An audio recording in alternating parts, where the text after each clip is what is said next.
The early autumn rain fell in sheets across Shimoda, turning the harbour town's narrow streets into flowing streams and the auction square into a muddy pond. Hayato adjusted his straw hat, the frayed edges dripping, and counted the few coins in his palm for the third time.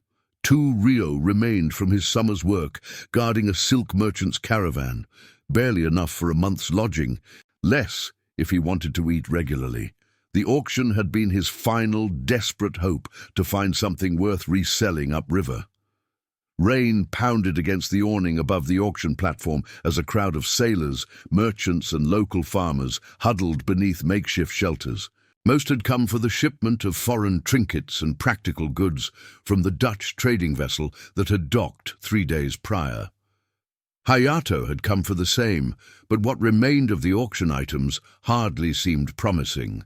A dented copper pot, a box of mismatched porcelain cups, and at the very end of the list, one woman, face unseen, of reported noble birth.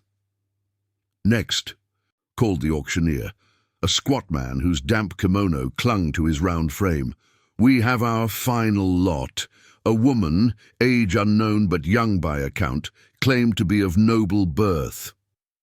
He gestured to a slender figure who stood motionless on the platform, wrapped in a plain indigo kimono. A rough hemp sack covered her head, tied loosely at the neck with a cord. Laughter rippled through the crowd. "Noble birth! Then I'm the Emperor's cousin," shouted a fisherman, earning more laughter. "Starting bid is 2 ryo, continued the auctioneer, ignoring the heckling. "She comes with no guarantee of quality or character, sold as seen, or not seen, as it were." Hayato's grip tightened around his coins.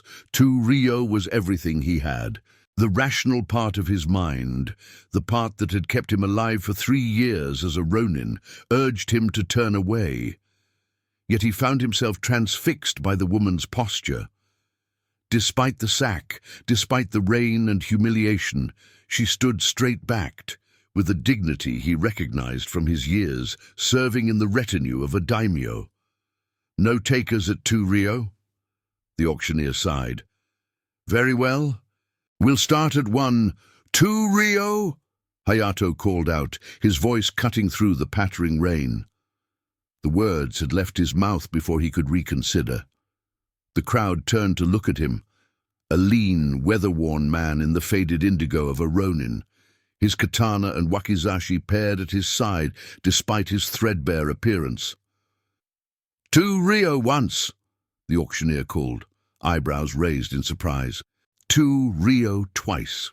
He paused, scanning the uninterested crowd. "Sold to the samurai for 2 ryo." As the crowd dispersed, grumbling about the disappointing auction, Hayato approached the platform. Up close, the woman seemed smaller, her hands bound loosely before her with thin rope. The auctioneer held out his palm expectantly, and Hayato dropped his last coins into it with a reluctance that made his stomach tighten. "She's all yours," the auctioneer said, handing him the rope. "Whatever's under that sack, you've bought it fair." Hayato took the rope awkwardly, unsure what to do next. The woman had not moved or spoken. "Come," he said finally, giving the rope the gentlest of tugs. The woman stepped forward obediently, following him away from the auction platform. The rain continued to pour as they walked through Shimoda's emptying streets, a strange pair, the ronin leading, the sack-headed woman following 3 paces behind. When they reached the modest inn where Hayato had taken a room, the innkeeper's wife emerged from the kitchen, wiping her hands on her apron. Her eyes widened at the sight.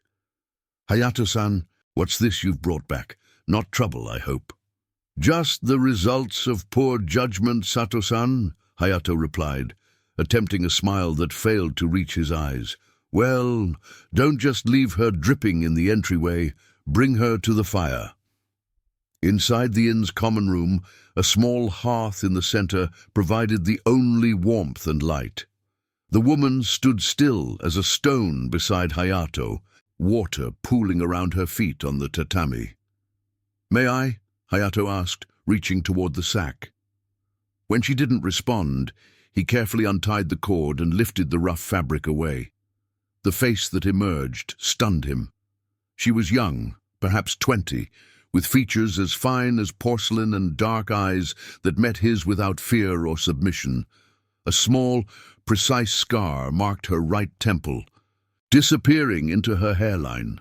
Her black hair had been roughly cut short, yet still framed her face with an elegance that no hasty shearing could diminish. "Thank you," she said, her voice soft but clear, with the refined accent of the imperial capital. "I will make a worthy wife." Hayato nearly dropped the sack. "Wife? I didn't purchase a wife. I just—" He stopped, unsure how to explain an impulse he himself didn't understand. "You purchased me at a wife auction," she stated simply. "I am prepared to fulfill my duties." "That wasn't a wife auction," Hayato said, bewildered. "It was a general auction for goods from a Dutch ship. You were just there, at the end." A subtle shift crossed her features, confusion, then quick calculation. "I see," she said after a moment. "Nevertheless, you have purchased me, and I am obligated to serve you in whatever capacity you wish." She bowed deeply, formally, the movement so at odds with her bedraggled appearance that it made Hayato's chest tighten. The innkeeper's wife, who had been watching this exchange with undisguised interest, cleared her throat. "I'll bring some dry clothes and hot tea. The poor girl looks half drowned." If you've enjoyed the beginning of this tale of unexpected fate, consider supporting these historical narratives. There's something magical about stepping into old Japan through stories, and I'm grateful you've joined me on this journey. When the innkeeper's wife had gone, Hayato lowered his voice. "What's your name?" The woman hesitated, her eyes darting briefly to the doorway as if assessing escape routes. "Akiko," she said finally. "You may call me Akiko." "I am Hayato, formerly of the Matsudaira clan." He studied her face, noting how she controlled her expression at the mention of the powerful daimyo family. "How did you come to be in that auction?" "Does it matter? You've purchased me. My past is irrelevant." "It matters to me." Akiko's posture stiffened almost imperceptibly. "I was transported on the Dutch ship. Beyond that, I have nothing to say." The innkeeper's wife returned with a stack of worn but clean cotton yukata and a tray bearing a teapot and cups. "Here you are. The bath is heating if you'd like to wash away the journey, miss." "Thank you, but I have nothing to pay you with," Akiko replied. "Nonsense. You're with Hayato-san, and he's paid through the week." The woman set down the tray and gave Hayato a pointed look. Though what he plans to do after that, with his coin spent on— She glanced at Akiko. "Unexpected purchases I can't imagine." After the innkeeper's wife had gone, Hayato poured tea for Akiko and himself, trying to ignore the gravity of his situation. He had spent everything on an impulse, and now possessed nothing but his swords, the clothes on his back, and apparently a woman who believed he'd bought her as a wife. "I should explain," he said, watching her sip the tea with practiced grace. "I'm a ronin. I have no house, no land, barely enough to feed myself. Whatever you believe I purchased you for, I can offer you nothing but temporary shelter. Yet you spent your last coins on me." Her dark eyes studied him over the rim of her cup. "Why?" It was a question Hayato had been asking himself since the moment he'd called out his bid. "You stood like a samurai," he said finally, "straight-backed, even with a sack on your head. I've known daimyo with less dignity." A ghost of a smile touched her lips before vanishing. "And what will you do with me now?"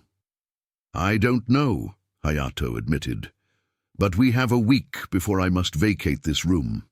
By then, I'll figure something out." That night, Hayato laid out the spare futon on the opposite side of the small room and gave Akiko the privacy to change into the dry yukata. He made a show of turning to face the wall, though the increasing awkwardness of their situation left him sleepless long after her breathing had softened into the rhythm of sleep. In the grey light of dawn, he awoke to find her sitting perfectly still by the window, watching the rain continue to fall over Shimoda's rooftops. She had already folded her futon and straightened the room. "You didn't try to leave," he observed. "Where would I go?" she asked without turning from the window. "I have no money, no connections in this town, and there are those who would recognize me even with my haircut." "So you are running from someone?" She turned to him then, her face carefully composed. "We are all running from something, Hayato-san. Some from enemies, some from memories, some from themselves." The philosophical deflection told him she would not easily reveal her secrets. Fair enough, he had plenty of his own. Over the next 3 days, they fell into an uneasy routine. Hayato would leave each morning to seek work at the docks or with merchants, returning empty-handed each evening. Akiko remained in the room or helped the innkeeper's wife with chores in exchange for meals. She was surprisingly adept at domestic tasks for someone who carried herself like nobility, and her quiet efficiency impressed the older woman. On the 4th day, as Hayato returned from another fruitless search for employment, he found Akiko teaching the innkeeper's granddaughter to write characters with a borrowed brush and ink. "The crane stands on one leg in stillness," she was saying, demonstrating the precise brushstroke. "Patience in each movement creates beauty." The little girl copied her motion with clumsy concentration, tongue caught between her teeth. Hayato watched from the doorway, struck by the scene. Akiko noticed him and smoothly concluded the lesson, sending the child off with a gentle pat on the head. "You write like a court scribe," Hayato observed. "My father believed daughters should be educated," she replied, cleaning the brush with practiced motions. It was one of his many unconventional opinions. It was the first personal detail she had volunteered, and Hayato seized the opportunity. "And who was your father?" Akiko capped the ink carefully before answering.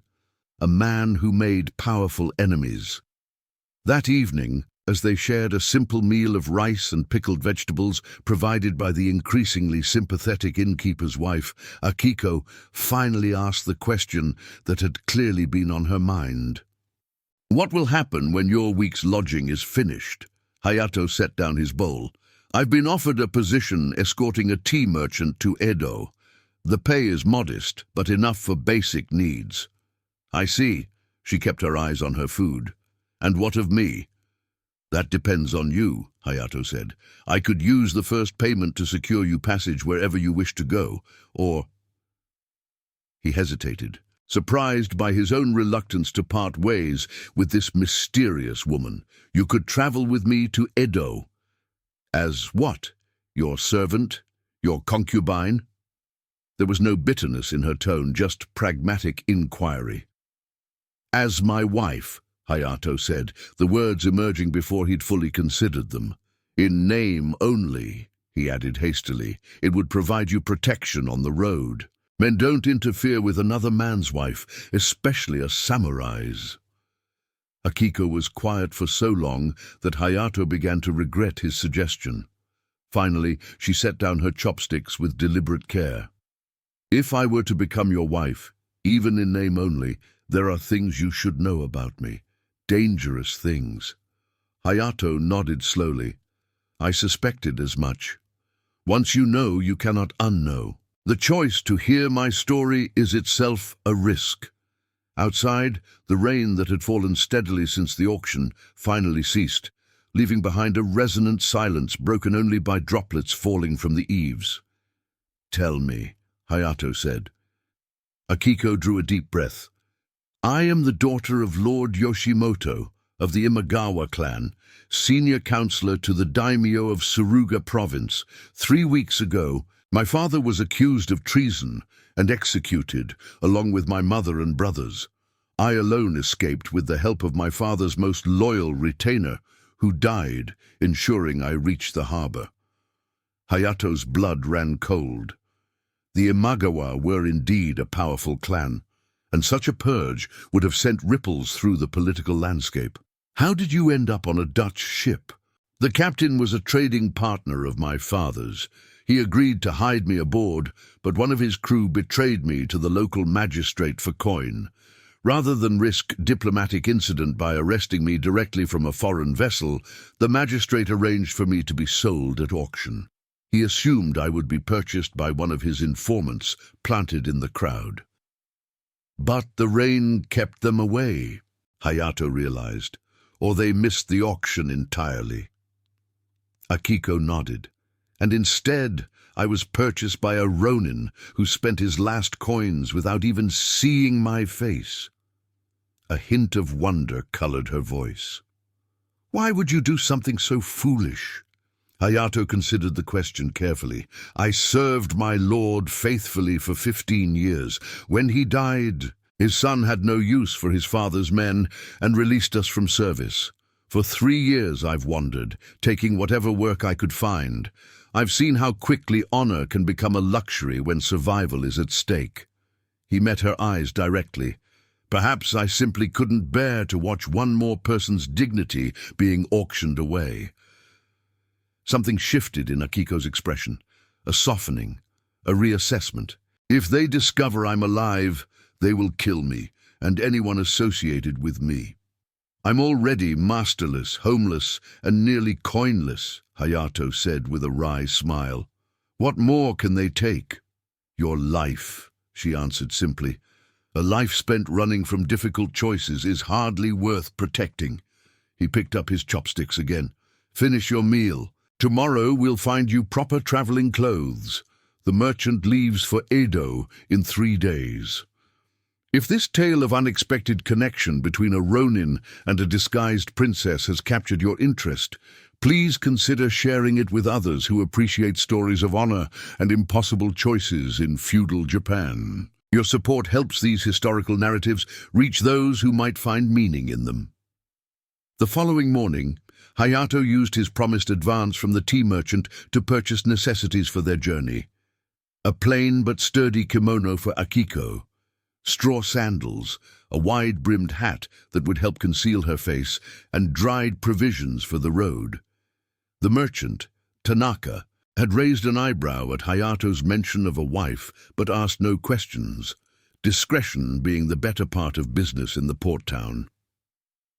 As Hayato returned to the inn with his purchases, he spotted an unfamiliar palanquin outside, flanked by 4 samurai bearing a mon he recognized with a jolt, the Imagawa family crest, a triple hollyhock inside a circle.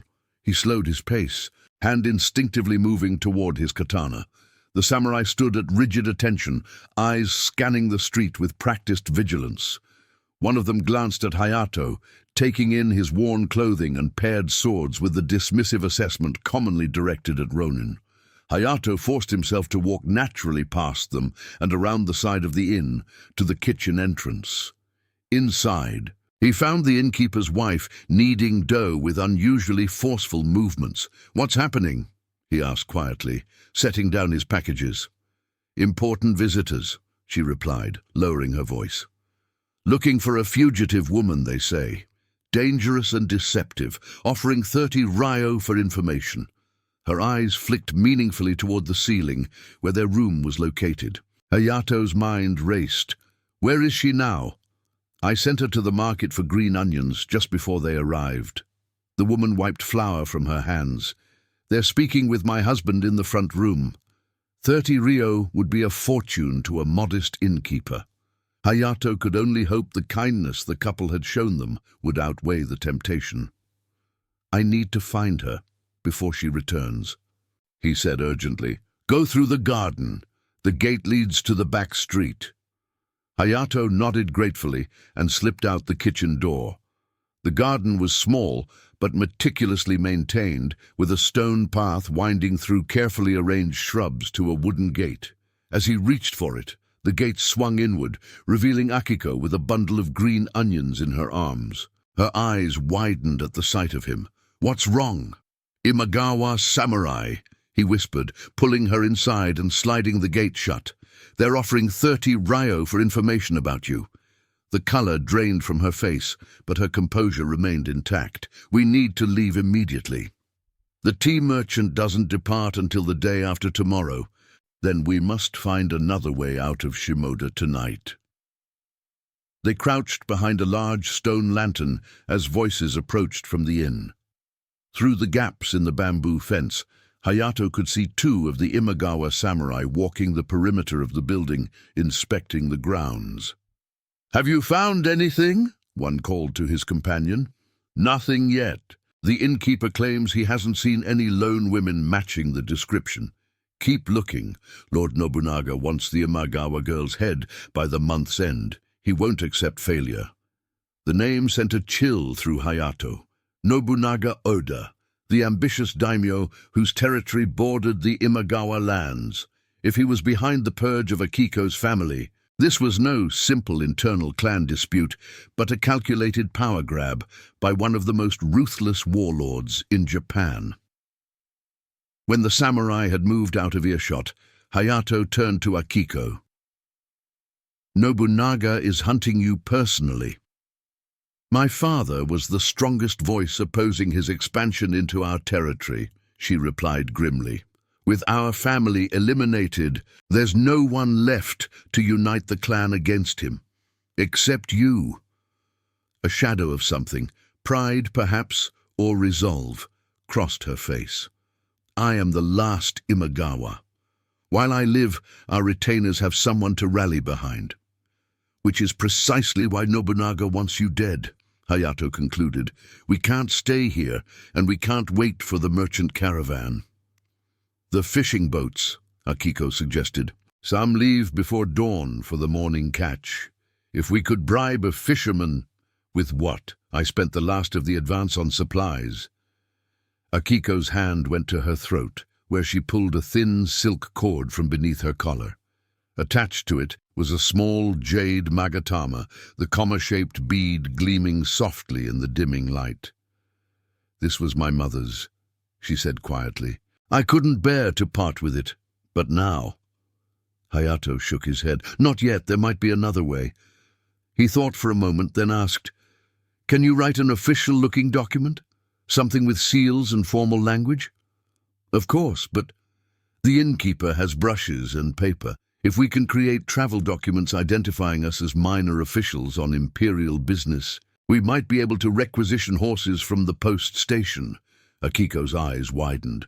"That's a serious crime, Hayato. If we're caught forging imperial documents, if we're caught by Nobunaga's men, forgery will be the least of our concerns." He placed a hand on her shoulder. "Can you do it?" After a moment's hesitation, she nodded. "I'll need proper ink and seals." "Stay hidden here. I'll speak with the innkeeper's wife." Under the cover of early evening, with the Imagawa samurai having moved their search to another part of town, Hayato managed to smuggle Akiko back into their room. There, by the light of a single oil lamp, she worked meticulously on the forged documents, while Hayato kept watch. Her brush moved with practiced precision across the rice paper, creating elegant characters that spoke of years of formal training.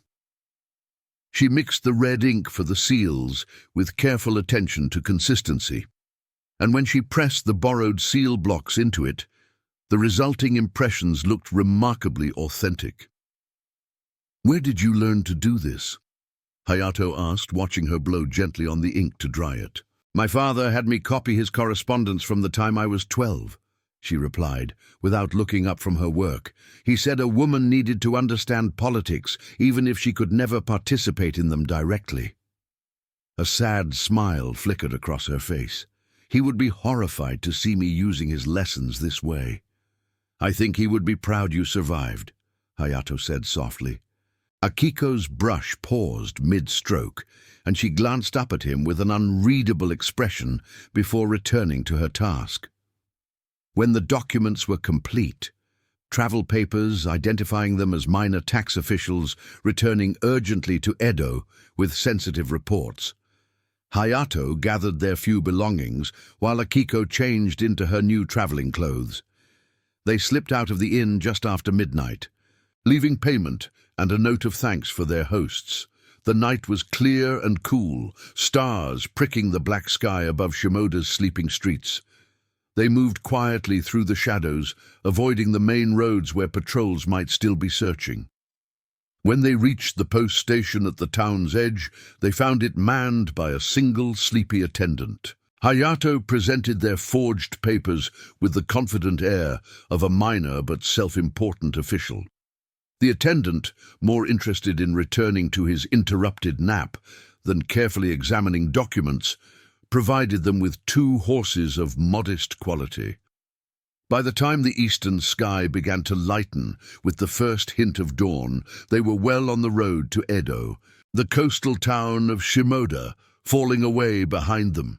They rode hard through the morning, stopping only briefly to rest the horses beside a clear stream. Akiko, despite her noble upbringing, showed no complaint about the pace or discomfort, maintaining the same quiet dignity she had displayed at the auction. "You ride well," Hayato observed, as she dismounted gracefully. "My brothers insisted I learn against my mother's wishes." She led her horse to the stream to drink. "They said I was too stubborn to be confined to palanquins. They weren't wrong." For the first time, Hayato saw her truly smile, a brief, unguarded expression that transformed her face and then vanished just as quickly, replaced by the shadow of grief. No, they weren't. The moment of connection hung between them, fragile as spider silk in the morning breeze. Hayato found himself wanting to preserve it, to know more about the woman behind the careful composure, but the sound of approaching horses shattered the stillness. "Off the road!" he ordered, leading their mounts behind a dense thicket of trees. A patrol of 6 samurai rode past, the Imagawa crest visible on their armor. They moved with purpose, clearly following the same road toward Edo. "They must have discovered we left Shimoda," Akiko whispered once they had passed. "We'll have to avoid the main road," Hayato decided, studying the forested hills that rose to their right. "There's a lesser path through the mountains. It will take longer, but we're less likely to encounter patrols." "Is it dangerous?" "The path itself isn't treacherous, but bandits sometimes prey on travelers who choose the less traveled routes." Akiko straightened her shoulders. "Bandits seem preferable to executioners." They altered their course, abandoning the coastal road for a narrow track that wound upward through cedar forests and bamboo groves. The going was slower, the path occasionally disappearing entirely, requiring Hayato to scout ahead on foot before continuing. By midday, they had climbed high enough to look back over the bay, where Shimoda nestled against the sea, toy-like in the distance. "Beautiful," Akiko murmured, gazing at the view. "I never saw it properly, having arrived in darkness and departed in a sack." Hayato studied her profile against the backdrop of sea and sky, struck by the contrast between her evident refinement and their desperate circumstances. "Why did you say you would be my wife? At the inn, when you thought I had purchased you at a wife auction." She turned from the view to face him. "When you have nothing left, you must be practical about survival. A samurai husband, even one without a master, would provide more protection than being a masterless woman." "You would have married a complete stranger for protection?" "I would have done what was necessary," she replied simply, "as I'm doing now." As the afternoon stretched on, the mountain path grew steeper and more challenging.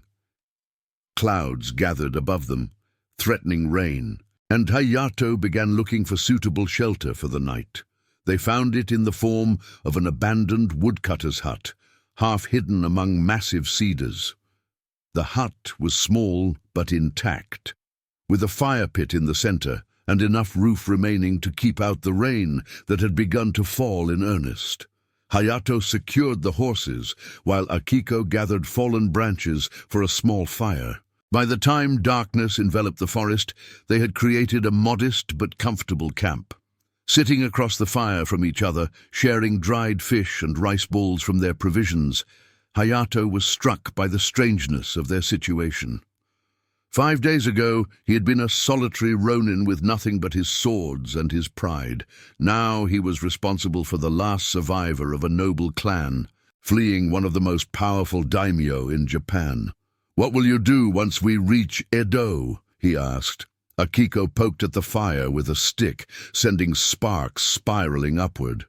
"There are loyal Imagawa retainers living there in exile. If I can reach them, they might help me establish contact with our allies in other provinces." And then she met his gaze across the flames, her expression hardening with resolve. "Then I will do whatever is necessary to reclaim my family's honor and lands." "Against Nobunaga Oda?" Hayato couldn't keep the disbelief from his voice. "His forces grow stronger each season. Some say he aims to unify all of Japan under his rule." "All the more reason he must be opposed," Akiko said firmly. "My father understood the threat he poses. If Nobunaga succeeds, the old ways, the balance of power that has maintained peace between the clans for generations, will be destroyed."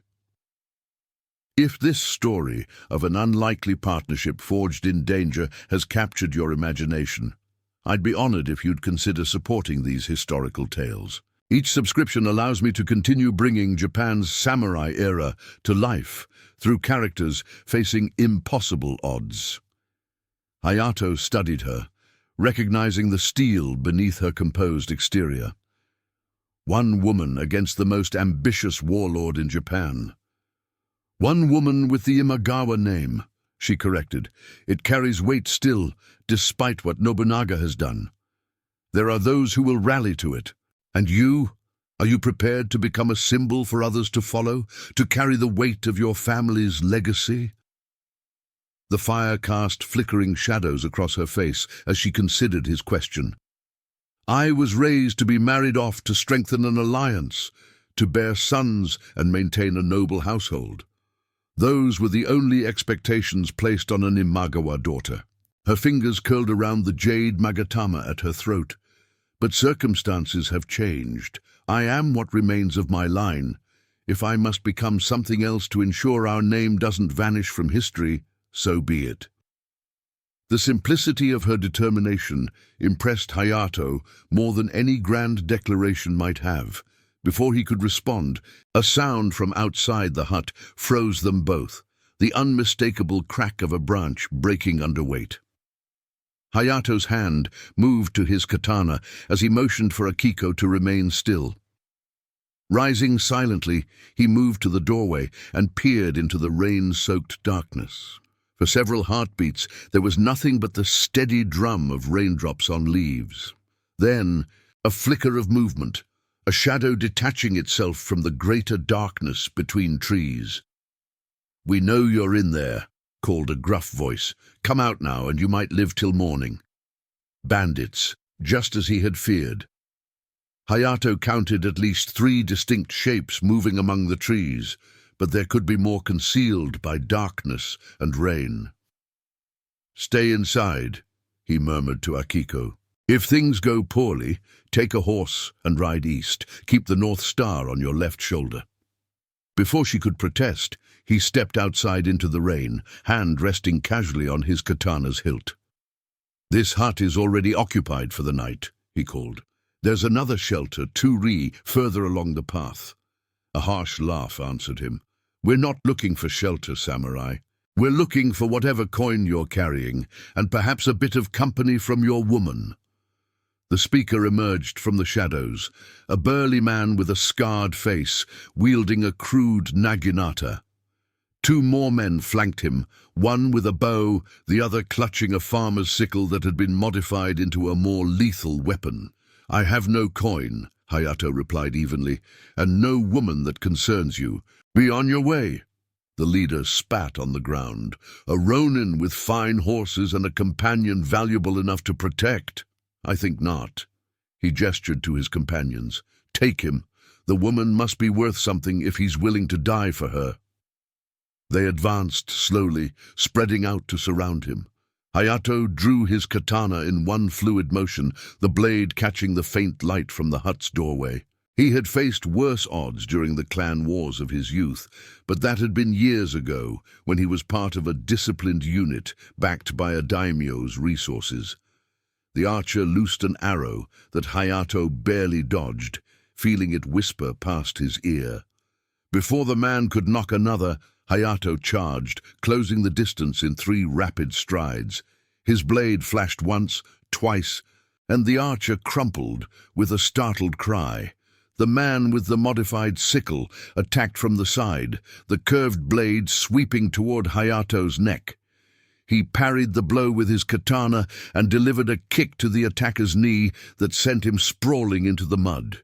Before he could press his advantage, the leader was upon him, Naginata whirling in practiced arcs that forced Hayato back toward the hut. "Not bad for an aging ronin," the leader growled, pressing his attack. Hayato felt the familiar burn in his muscles, the rhythm of combat returning to his body like an old song. He parried, sidestepped, and countered, looking for an opening in his opponent's guard. The bandit was skilled, probably another fallen warrior who had turned to robbery when legitimate employment failed him. Their weapons clashed again and again, steel ringing against steel in the rain-drenched night. Hayato felt himself tiring, his reactions slowing a fraction with each exchange. The bandit sensed it too, a predatory grin spreading across his scarred face as he redoubled his efforts. A misstep on the muddy ground nearly cost Hayato his life as he slipped and the Naginata's blade scored a shallow cut across his shoulder. He recovered his balance just in time to block a thrust that would have pierced his heart, but the force of the blow drove him to one knee. The bandit raised his weapon for a finishing strike and suddenly staggered backward, a look of shock on his face. Protruding from his chest was the slender shaft of an arrow. He turned slowly, disbelievingly, to see Akiko standing in the doorway of the hut, the archer's fallen bow in her hands, already knocking another arrow with trembling but determined fingers. The bandit took one lurching step toward her before collapsing face first into the mud. The third attacker, seeing his leader fall, scrambled to his feet and fled into the darkness of the forest.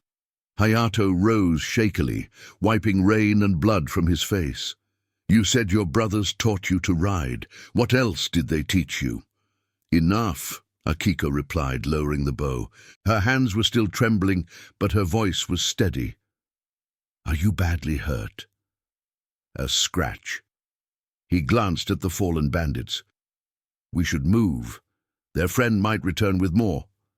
Despite the continued rain and darkness, they gathered their belongings and rode for another hour before finding another shelter, this time a small shrine, abandoned but still sacred enough to give them both a sense of protection. See, they tended to Hayato's wound by the light of a small paper lantern they had packed, Akiko cleaning the cut with rainwater and binding it with strips torn from her undergarment. "You should have fled when I told you to," Hayato said, as she tied off the improvised bandage. "And you should thank me rather than scold me." She replied with unexpected sharpness, "I may be an Imagawa, but I'm not helpless." Hayato smiled despite the sting of the wound. "Clearly not. Where did you learn to shoot?" "My brothers again. They thought it amusing to teach their sister skills our mother would disapprove of." She sat back on her heels, examining her handiwork. "The wound isn't deep, but we should find proper medicine when we reach the next village." "Why did you really agree to come with me to Edo?" Hayato asked suddenly. "You could have asked me to help you find these retainers you mentioned, then parted ways. Why maintain the pretense of being my wife?" Akiko was silent for a long moment, her fingers absently tracing the outline of the jade magatama. "Because I recognize something in you," she finally said. "At the auction, when you bid for me without seeing my face, and later, when you offered me freedom instead of servitude. A sense of honor that has nothing to do with clan allegiance or social position." She met his eyes directly. Such men are rare in these troubled times. The simple honesty of her answer left Hayato momentarily speechless. Before he could respond, Akiko continued in a more practical tone. Besides, a Ronin traveling with his wife attracts less attention than a single woman of military age, especially with Imagawa retainers searching the roads. Hayato nodded, accepting both the practical and the more personal reasons she had offered. We should rest. Tomorrow will be another long day. They spread their bedrolls on opposite sides of the small shrine, the rain drumming a soothing rhythm on the aged roof. Despite his exhaustion and the lingering pain of his wound, Hayato found sleep elusive. He watched Akiko across the dimly lit space, her profile serene in repose, and wondered at the strange turns of fate that had brought them together. For 3 years, he had wandered without purpose beyond survival, taking whatever work would maintain his dignity as a samurai. Now, in the span of less than a week, he had acquired not only a companion, but a cause.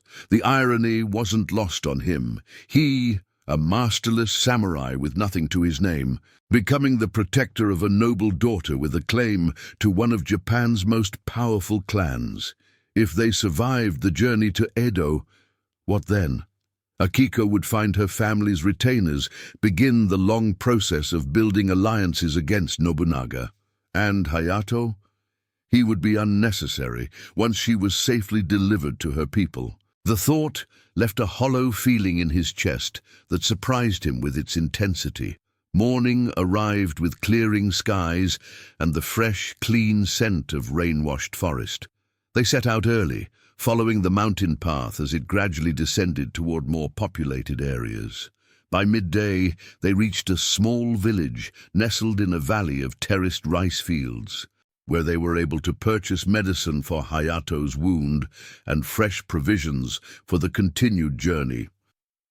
The village headman, seeing Hayato's paired swords and noting Akiko's refined speech despite her simple attire, treated them with cautious respect. When questioned about their travel, Hayato presented their forged documents and explained they were taking a less direct route to avoid bandits on the main road. "You're not the first to choose the mountain path for that reason," the headman told them as they prepared to depart. "But be wary as you continue east. There have been samurai patrols asking after travelers, offering coin for information." "Imagawa samurai?" Hayato asked casually. The headman shook his head. "These bore the crest of Lord Nobunaga. They said they sought criminals fleeing justice, but their manner suggested otherwise." He lowered his voice. "They searched our shrine and questioned our young women most particularly. It seems they seek someone specific." Akiko kept her face carefully neutral, but Hayato could sense her tension. "Thank you for the warning," he said, pressing a small copper coin into the man's palm. "We'll be cautious." As they rode away from the village, following a wider trail that would eventually connect with the main road to Edo, Akiko broke their silence. "Nobunaga's men, not Imagawa retainers. He must have assumed control of our forces already. Which means anyone we meet bearing the Imagawa crest is likely loyal to him now, not to your family's memory." The realization cast a shadow over their progress. If Nobunaga had successfully subsumed the Imagawa samurai into his own forces, Akiko's position was even more precarious than they had assumed. The retainers she hoped to find in Edo might be her family's only remaining loyal supporters. They traveled through the afternoon, making good time on the improved road. The forest gradually gave way to more cultivated land, orderly fields of rice, barley, and vegetables, with occasional farmhouses clustered in small settlements. They passed several travelers, merchants with laden pack horses, pilgrims walking to distant shrines, farmers bringing goods to market. Each encounter heightened their vigilance, but none seemed to take special notice of them. As evening approached, they crested a hill and saw spread before them a substantial town surrounded by a wooden palisade, one of the post stations that serviced the main road to Edo. Smoke rose from cooking fires within, and the gates stood open to admit late-arriving travelers. "We need proper rest," Hayato decided, noting Akiko's increasing fatigue and his own throbbing wound. "A night in a real inn will allow us both to recover our strength for the final push to Edo."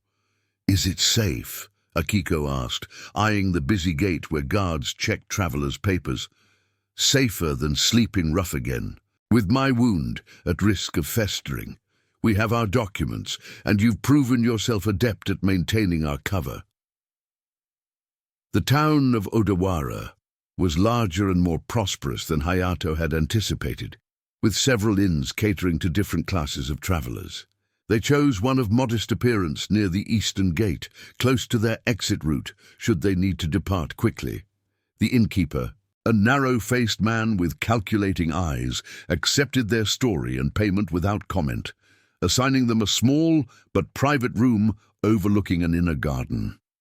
Once they had settled in, and a serving girl had brought them a hot meal of rice, grilled fish, and pickled vegetables, Hayato allowed himself to relax marginally. His shoulder wound had been cleaned and properly dressed with the medicine purchased in the village, and a night on a real futon would do much to restore his strength. Akiko, too, seemed to welcome the comfort of the inn, though she maintained a watchful awareness of their surroundings. As they ate, she kept her voice low, despite the privacy of their room. "We're less than 2 days from Edo now," she observed. "Yes, once we reach the city, we'll need to locate these retainers of yours. Do you know where to find them?" She hesitated. "Not precisely. But there is a tea house in the Asakusa district, owned by a former lady-in-waiting to my mother.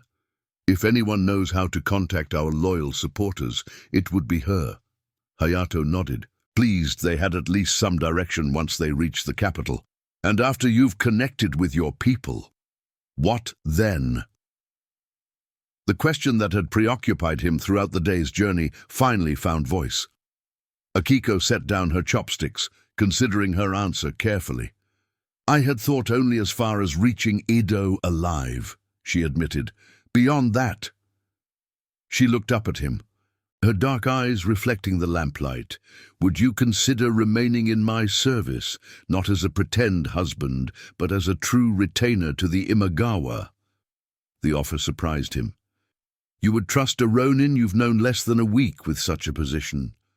You spent your last coins to save me from humiliation, risked your life against bandits to protect me, and now flee with me from one of Japan's most powerful warlords." A small smile touched her lips. "I'd say you've demonstrated your character rather thoroughly, Hayato-san." Before he could respond, a commotion erupted in the inn's courtyard below. The clatter of armored men arriving, voices raised in command. Hayato moved swiftly to the window, peering cautiously through the bamboo screen. What he saw made his blood run cold. A dozen samurai dismounting in the courtyard, each bearing Nobunaga's distinctive crest. "They've found us," he whispered urgently. "Gather only what you can carry quickly." Akiko was already in motion, securing their few valuable possessions, while Hayato assessed their options. The room had only one door, leading to the corridor that connected to the main staircase. The window overlooked the garden, a drop of perhaps 10 feet to the ground below. "The garden," he decided. "We'll have to leave the horses." They could hear footsteps and voices in the corridor now, the innkeeper's obsequious tones responding to curt questions. Hayato slid the window open and helped Akiko through first. She lowered herself from the sill with surprising agility and dropped silently into the garden below. Hayato followed, his wounded shoulder protesting sharply as he hung momentarily from the window frame before dropping. They crouched in the shadow of a stone lantern as the door to their room slid open above, voices exclaiming at finding it empty. Staying low, they made their way through the garden to a rear gate, which Hayato found, to his relief, unbarred. They slipped through into a narrow alley behind the inn, just as shouts from above indicated their escape had been discovered. "Which way?" Akiko whispered, as they pressed themselves against the alley wall. Hayato oriented himself quickly. East, always east toward Edo, but we'll need to circle around to avoid the main gate. Moving as quietly as possible through Odawara's back streets, they navigated by the stars visible between the buildings. The town was settling into evening routines. Lights glowed from paper-screened windows, the scents of cooking and incense hung in the air, and from distant corners came the sound of shamisen music. It would have been pleasant under different circumstances. They had nearly reached the eastern edge of town when the alarm bells began to ring. Immediately, lanterns blazed to life along the main streets, and the sound of running feet echoed between buildings. "The gates will be closing," Hayato realized aloud. "We need to find another way out." Remembering the town's layout from their entry, he led Akiko toward where he recalled seeing a section of palisade under repair. If they could reach it before the full alert spread, they might slip through undetected. They were within sight of the gap in the wooden wall when a patrol rounded the corner ahead of them. 4 samurai moving with purpose, hands on sword hilts. Hayato pulled Akiko into the shadow of a woodworker's shop, but it was too late. One of the samurai had spotted them and called out a challenge. "There's no time," Hayato murmured, drawing his katana. "When I engage them, run for the gap in the wall. Don't stop. Don't look back." "I won't leave you," Akiko protested. "You must. The Imagawa name can't die here in a back alley." He met her eyes briefly. "I'll find you in Edo, at the tea house in Asakusa." Before she could argue further, Hayato stepped into the street, blade gleaming in the moonlight. "Good evening," he called to the approaching samurai. "I fear you've mistaken us for someone else." "Ronin," the lead samurai spat. "Where is the woman who travels with you?" "I travel alone," Hayato replied, moving casually to keep their attention fixed on him and away from where Akiko remained hidden. "Though I would welcome company on the road to Edo, if you're offering." "Seize him," the leader ordered. "The woman can't be far." The 4 spread out to surround Hayato, who stood relaxed but ready, decades of training evident in his stance. From the corner of his eye, he saw Akiko slip from the shadows and move swiftly toward the gap in the palisade. One of the samurai noticed the movement and turned, but Hayato was already in motion. His first strike caught the distracted samurai across the arm, not a killing blow, but enough to disable and draw the other's full attention.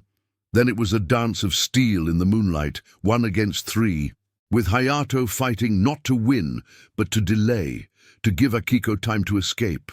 He blocked, parried, and struck with all the skill his years of service had given him, but against 3 trained opponents, the outcome was inevitable.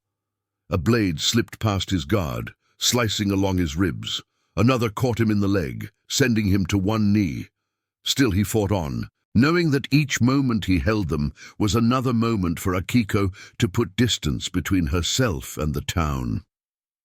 Finally, a heavy blow to the back of his head sent him sprawling.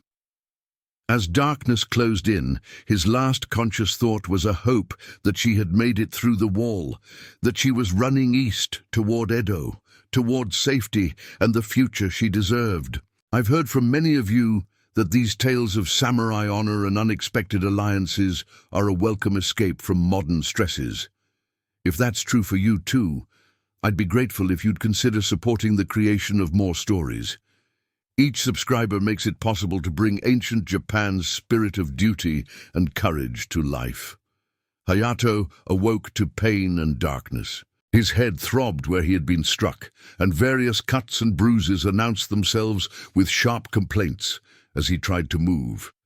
He was lying on a dirt floor in what appeared to be a storage shed or small barn, his hands bound behind him with rough rope. Moonlight filtered through gaps in the wooden walls, providing just enough illumination to make out his surroundings. Sacks of grain, farming implements hanging from hooks, the musty smell of dry straw. He tested his bonds cautiously, finding them professionally tight.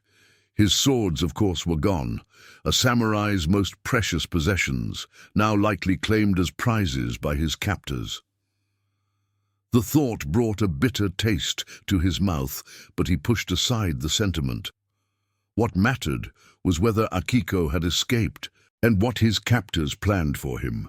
As if in answer to his unspoken question, the door to the shed creaked open, admitting a shaft of lantern light and the silhouette of a man. As the figure approached, Hayato recognized the hard features of a samurai commander, older than most, with streaks of gray in his topknot and the weathered face of one who had seen many campaigns. "You're awake," the commander observed, setting his lantern on an upturned barrel. "Good. It would be unfortunate if you died before answering our questions." Hayato remained silent, assessing the man before him. This was no common patrol leader, but a senior retainer, someone with authority and experience. "You fought well," the commander continued, studying Hayato with professional interest. "3 of my men bear wounds from your blade. Few Ronin maintain such skill after years of masterless wandering." Still, Hayato said nothing. "My name is Hideyoshi Hashiba, chief retainer to Lord Nobunaga Oda. And you are?" The name sent a jolt of recognition through Hayato. Hideyoshi was known throughout Japan as Nobunaga's most capable general, a man who had risen from peasant origins to become one of the most powerful samurai in the realm through sheer ability and cunning. "Hayato, formerly of the Matsudaira clan," he answered, seeing no reason to lie about his own identity. "Matsudaira." Hideyoshi nodded thoughtfully. "A respectable house. Why did you leave their service?" "My lord died. His heir had his own retainers, and no need of his father's men. A common enough story in these times of change."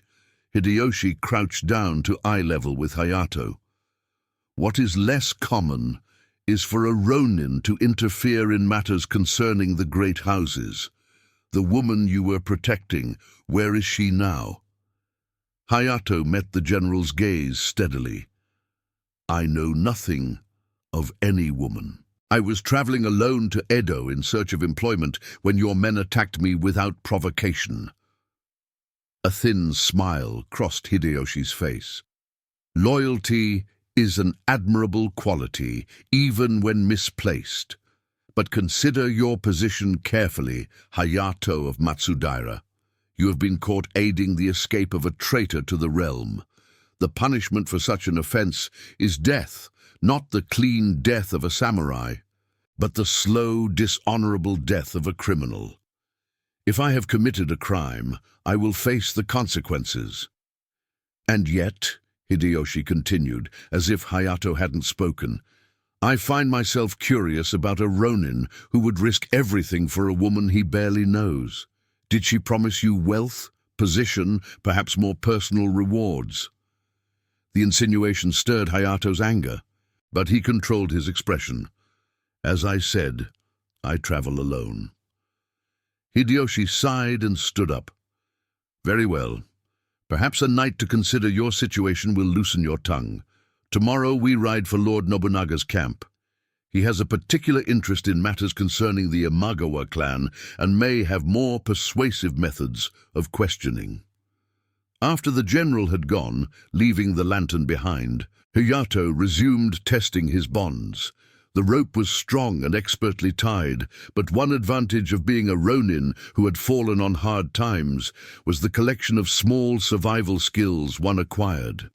Using a technique he had learned from a fellow masterless samurai, shifting his shoulders just so, dislocating his thumb with a sharp, painful jerk, he managed to create enough slack to work one hand free, then the other. Rubbing his wrists to restore circulation, Hayato assessed his options. The shed was likely guarded, and even if he managed to escape, he was injured and weaponless in a town controlled by Nobunaga's forces. Yet remaining meant certain death, or worse, being used to track down Akiko. He searched the shed for anything that might serve as a weapon. settling on a farmer's sickle hanging from a hook, not a samurai's weapon, but sharp and serviceable. Examining the structure more carefully, he discovered that several of the wall planks at the rear were rotted near the ground, weakened by seasons of rain and neglect. With patient effort, he was able to work one loose enough to create a space through which he could squeeze out into the night. The shed stood at the edge of a field, behind what appeared to be a prosperous farmhouse. In the distance, he could see the lights of Odawara proper, and more importantly, the eastern road that would lead to Edo. Guards were visible at the front of the property, but the field behind the shed lay in darkness, sloping down to a stream that glinted silver in the moonlight. Moving with the silence his samurai training had ingrained, Hayato made his way down to the stream and followed its course away from the farmhouse. His injuries slowed him, the cut along his ribs burned with each breath, and his leg wound made walking painful.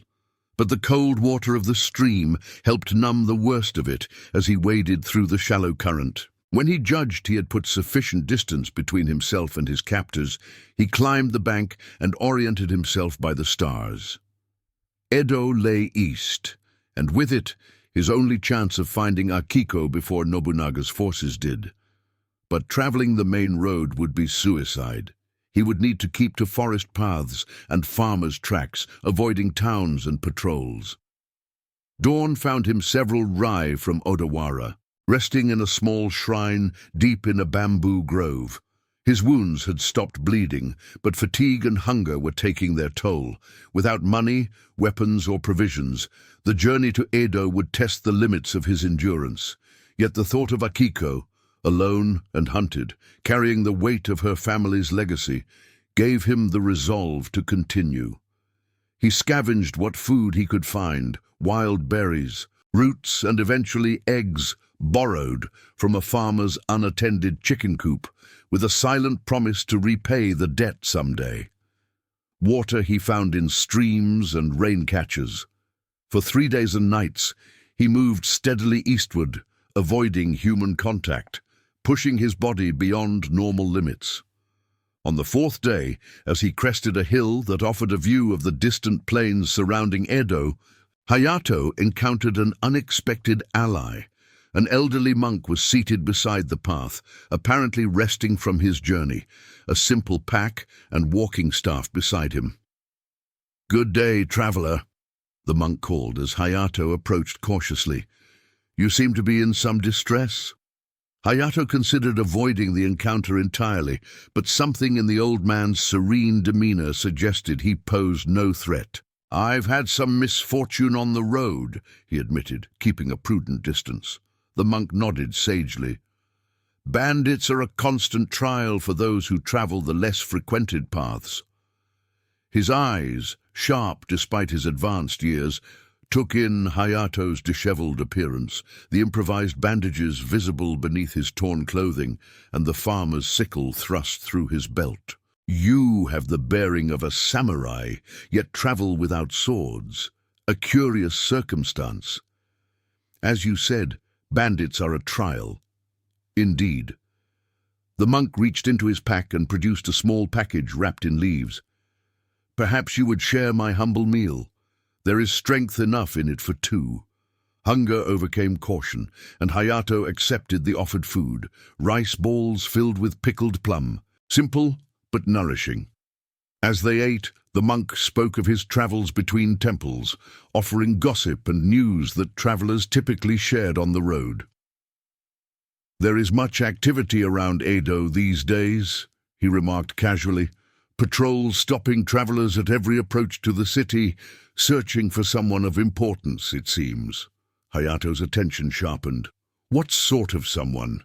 "They do not say, of course, but the rumor among those who notice such things is that they seek a young woman traveling alone, or perhaps with a ronin companion." The monk's eyes met Hayato's briefly.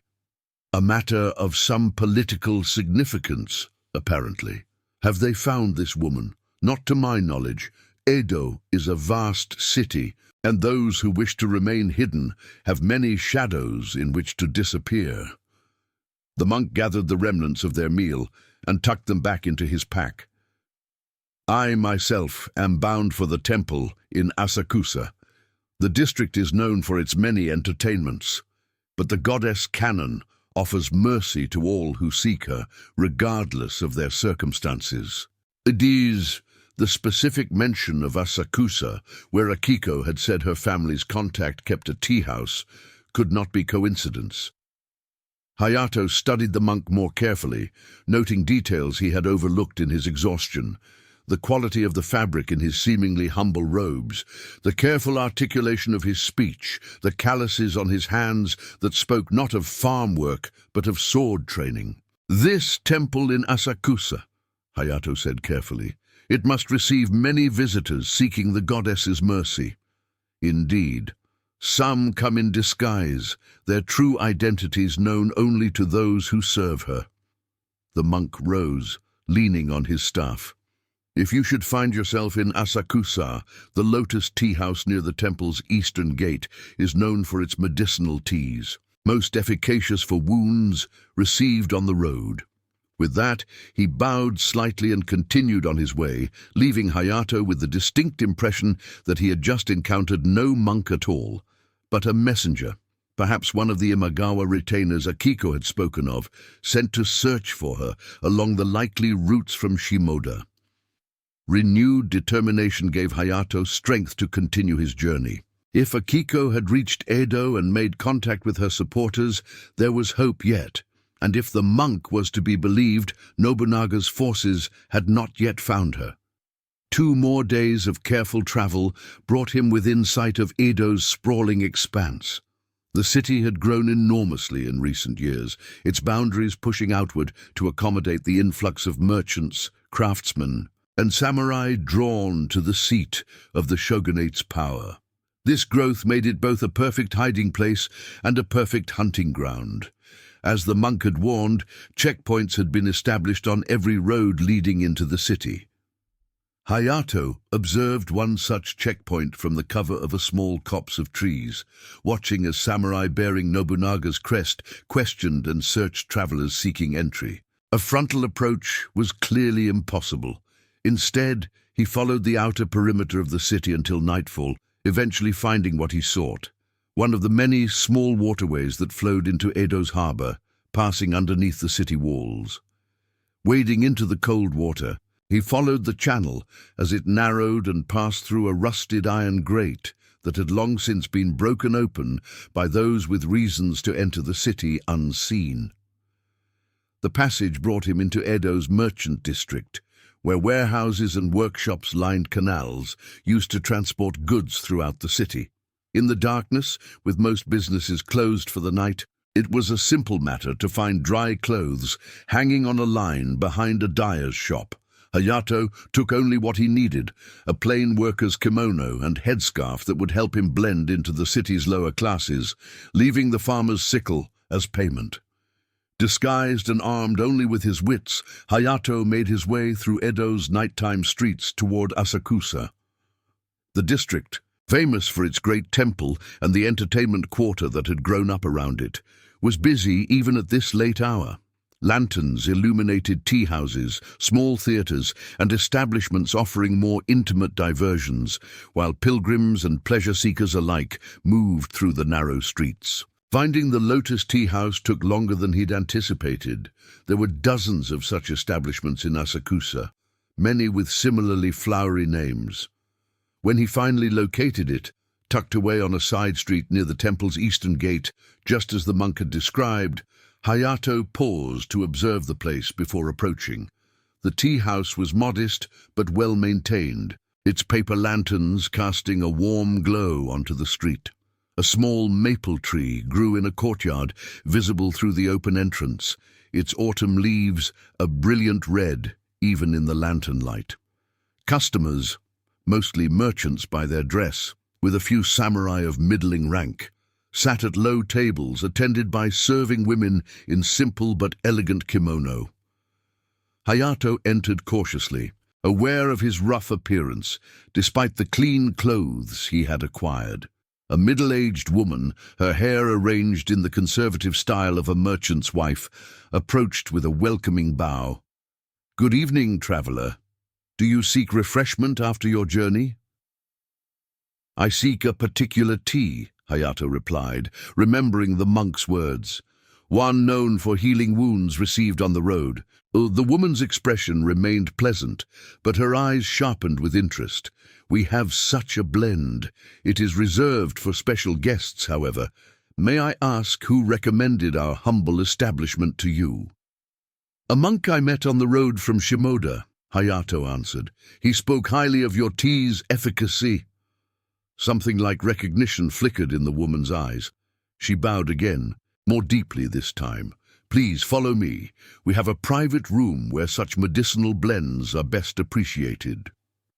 She led him through the main area of the tea house to a narrow corridor at the back, then up a flight of stairs to the building's second floor.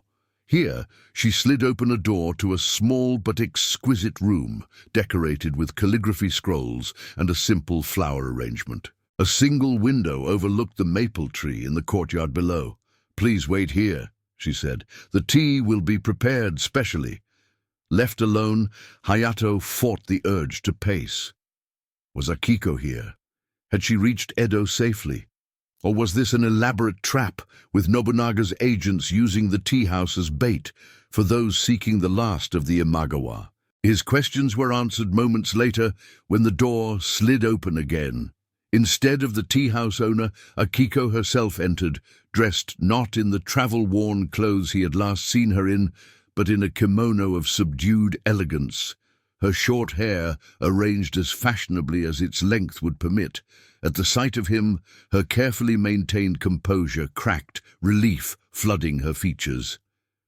"Hayato," she breathed, moving toward him before stopping herself, remembering the proprieties despite the circumstances. "They said you were captured. I feared you had been executed." "It would take more than a few of Nobunaga's men to prevent me from honoring my promise," he replied, a smile tugging at his lips despite his exhaustion, "though they did claim my swords to my regret." Akiko glanced over her shoulder and then back to Hayato, her expression turning serious. "You're not safe here. Nobunaga's agents are everywhere in the city, and they have your description now. We must get you out of sight." Without waiting for his response, she led him back to the corridor and through a concealed door that opened onto a narrow servants' stairway. They descended to a small courtyard behind the tea house, then through a gate that connected to the adjacent property, a modest but well-kept residence that shared a wall with the tea house. If this ongoing tale of loyalty, identity, and survival in feudal Japan has kept you engaged, I'd be grateful if you'd take a moment to like or share. Your support is what allows these historical adventures to continue reaching those who find meaning in stories of honor against impossible odds. Inside, the house was arranged in traditional style, but with touches of luxury that spoke of wealth carefully understated. An elderly maidservant met them in the entrance, bowing deeply to Akiko before leading them to an inner room, where a middle-aged woman knelt beside a writing desk, brush in hand. She looked up as they entered, her refined features so similar to Akiko's that their relation was immediately apparent. "Lady Masako," Akiko said formally, "may I present Hayato, formerly of the Matsudaira clan, who saved me from Shimoda and escorted me safely to Edo at great personal risk." The woman set down her brush and regarded Hayato with intense scrutiny. "So this is the Ronin who purchased my niece at auction?" Her tone was cool but not unkind. "We are in your debt, Hayato-san, though your intervention has complicated matters considerably." Hayato bowed deeply. "I acted as any samurai would. My lady—" "Did you?" A hint of amusement colored her voice. "I find that doubtful. Most would have seen only profit or pleasure in such a purchase." She turned to Akiko. "Have his wounds been tended to?" "Not yet, Aunt. He has only just arrived, and in secret." Lady Masako nodded to the maidservant. "Bring hot water, clean cloths, and the medicine box." To Hayato she added, "Please be seated. You look as though you might collapse at any moment, and I prefer my guests to faint after they have properly introduced themselves." Despite her wry tone, there was genuine concern in her manner. Once Hayato had seated himself on the cushion indicated and the maidservant had returned with medical supplies, Lady Masako addressed him again. "While my niece tends to your injuries, perhaps you would satisfy my curiosity. What prompted a Ronin, with barely 2 Ryo to his name, to purchase a woman sight unseen, only to offer her freedom rather than servitude?" Hayato glanced at Akiko, who was carefully unwrapping his improvised bandages, her touch gentle but efficient. "As I told your niece when she asked the same question, I recognized something in her bearing that spoke of dignity beyond her circumstances. It reminded me that honor is not given by position, but chosen by action." Lady Masako studied him thoughtfully. An unusual philosophy for these times, when most samurai follow power rather than principle. "Perhaps that is why I am a Ronin, my lady, and not a retainer to one of the great houses." A small smile touched her lips. "Perhaps." She turned to Akiko.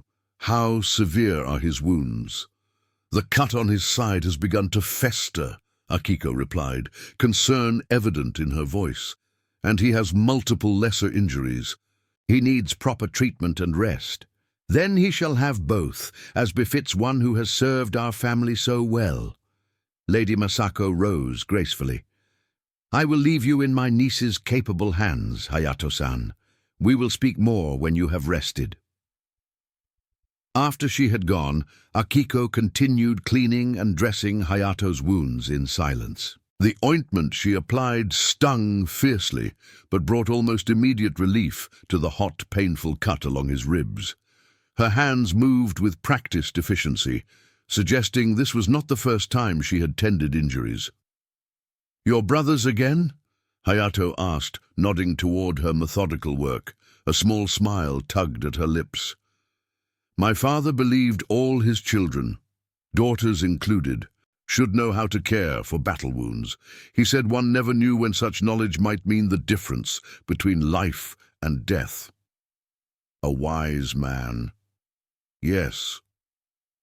The smile faded, grief shadowing her features briefly before she composed herself. "He would have liked you, I think. He valued directness and principle over political maneuvering, which often put him at odds with other counselors." Hayato hesitated, then asked the question that had been on his mind since their reunion. "How did you escape Odawara? When I was captured, I feared that I had been caught as well." Akiko shook her head. "I made it through the gap in the wall, as you intended.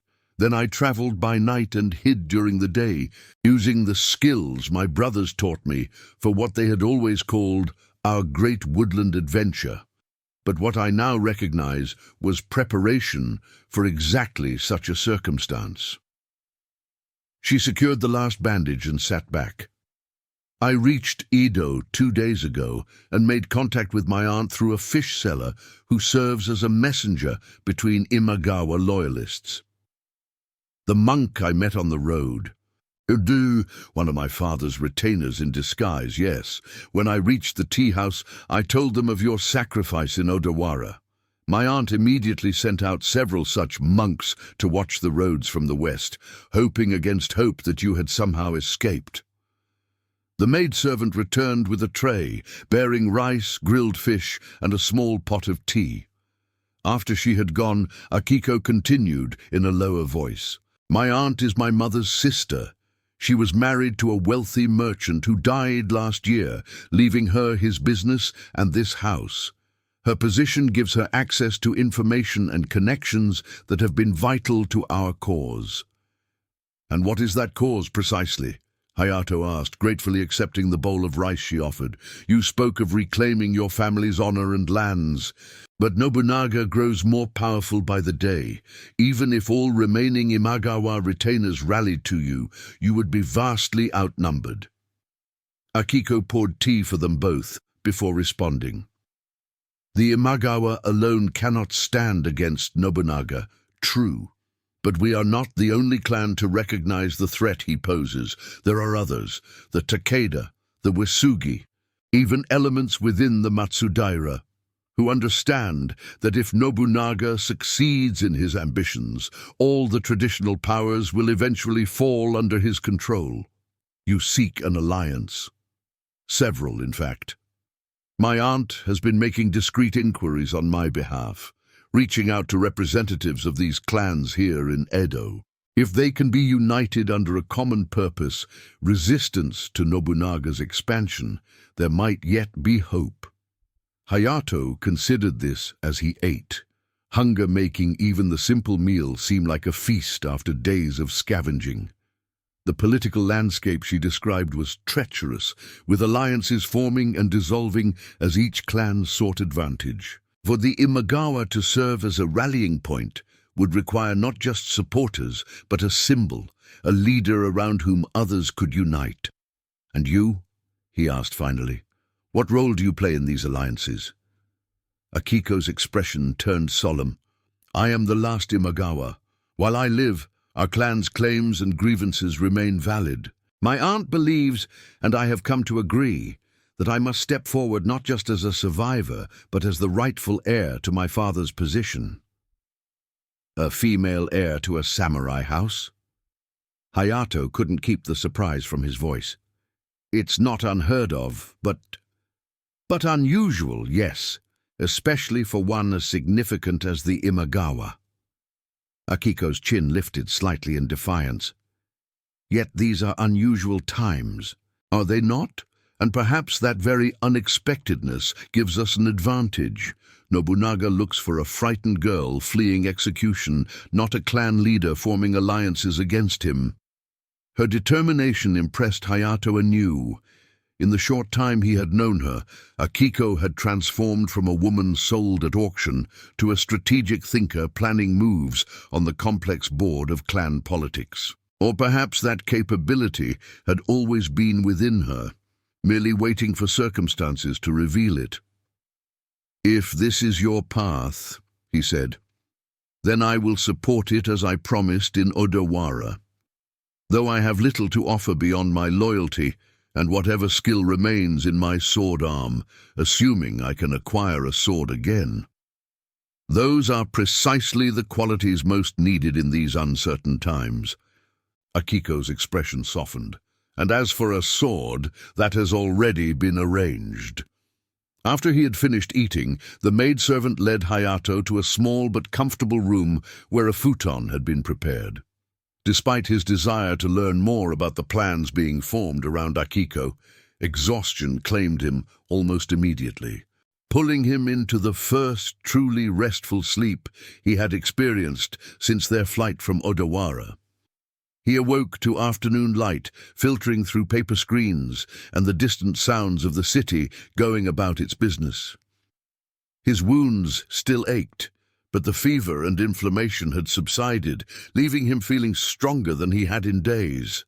Clean clothes had been laid out for him, not the rough garb of a laborer, but the simple, dignified attire of a samurai of modest rank.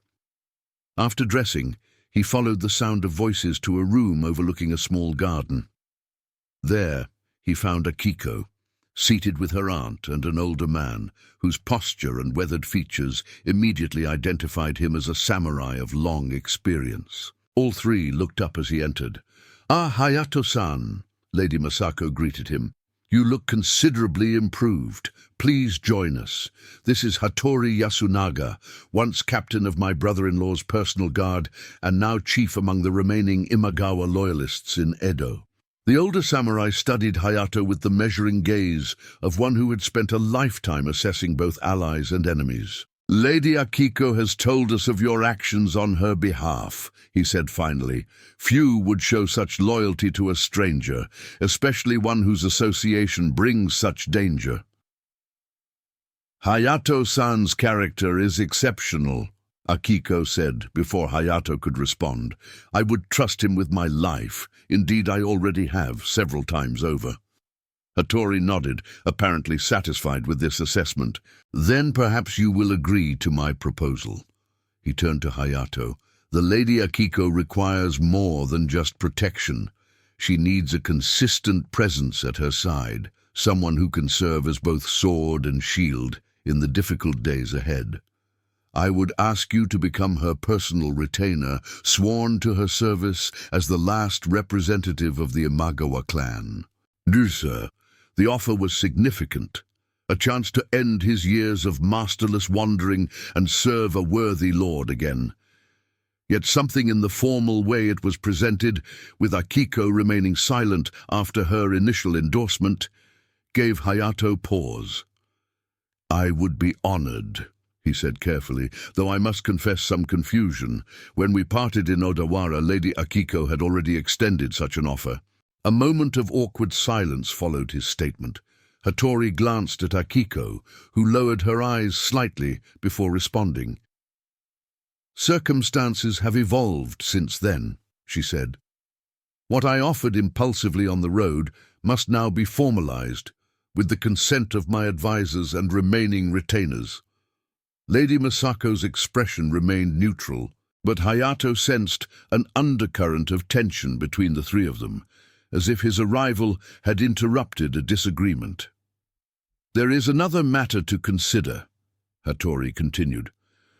"Our informants report that Nobunaga's agents have distributed your description throughout Edo. As a ronin bearing the wounds of recent combat, you would draw unwanted attention in your current role." "What do you propose instead?" Hayato asked. It was Lady Masako who answered. "We have been discussing the matter at length. The safest course would be for you to assume a different identity entirely, not as a ronin or even as a traditional retainer, but as Lady Akiko's husband." The suggestion caught Hayato off guard. Her husband. "A political marriage is not uncommon in such circumstances," Hattori explained. "As Lady Akiko's husband, your presence at her side would raise no questions, and you would have legitimate authority to act on her behalf in matters requiring a male representative. It would be in name only, of course," Lady Masako added, watching Hayato's reaction closely, "a practical arrangement for these dangerous times." Hayato looked to Akiko, who had maintained her composed expression throughout the exchange. "And what does Lady Akiko think of this proposal?" "I suggested it," she replied simply, "though my aunt and Hattori-san have refined the details." The echo of their conversation in the woodcutter's hut was not lost on Hayato. Once again, Akiko was proposing marriage as a practical solution to dangerous circumstances. Yet this time, the suggestion came not from a woman alone and desperate, but from one surrounded by advisors and loyal retainers. The difference was significant. "There is wisdom in the plan," he acknowledged, "but would not a husband of noble birth better serve the Imagawa cause, someone with his own retainers and resources to contribute? In time, perhaps such an alliance may be necessary," Lady Masako conceded. "But for now, what Akiko needs most is someone she can trust absolutely, whose loyalty is to her personally rather than to what advantage might be gained through such a connection." "You saved my life in Shimoda," Akiko said quietly. "And again in Odawara. There is no one else I would trust with such a position." The simplicity of her statement, "free from political calculation," decided him. "Then I accept, with gratitude for the trust placed in me." Hattori nodded with evident satisfaction. "Excellent. We have prepared a suitable backstory. You are Hayato of the Tanaka clan, a minor samurai house from the north who served as a garrison commander until your lord's death 2 years ago. You met Lady Akiko during her family's northern tour last spring and married shortly before the recent unpleasantness. The ceremony will be private, with only essential witnesses," Lady Masako added. "For your protection as much as Akiko's, the fewer who know your true identity the better."